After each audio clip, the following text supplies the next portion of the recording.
Hi, I'm Old Sneelock. Welcome to another episode of Old Sneelock's Workshop.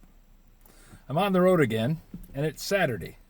It's unusual for me to be on the road on Saturday, but Lydia had a place she wanted to go, and it just happened to be near the Restore. So, of course, I stopped. While she was in doing her stuff, I went down to the Restore and took a look at what they had. It was a pretty good day. There was a lot of people there, but the place wasn't crowded. They had a lot of items. The thing that I picked up on the most was this Goodell Pratt egg beater drill. Now it's kind of hung up, and this drill is old. It's a Goodell Pratt, which means it was made prior to Miller Falls.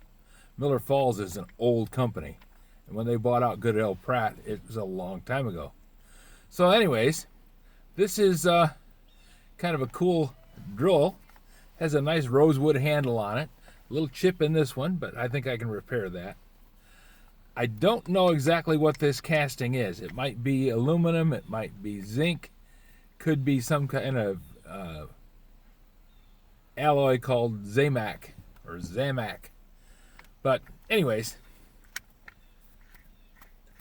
things seem to be mostly moving around. I think the chuck is screwed up a little bit because, one part of the chuck is sticking out way past the others and they're not sitting right. So I imagine I got to do some work on the chuck. But the chuck is moving. That's always a plus. The handles and knobs are all there except for the little notch in the one. So I'm quite pleased with this. It cost all of $6. Pretty good deal. I spent a total of $12 altogether, and this thing was $6. So all this other stuff in the bag is pretty inexpensive things, but a lot of good things in there. And I'll show you those when I get home.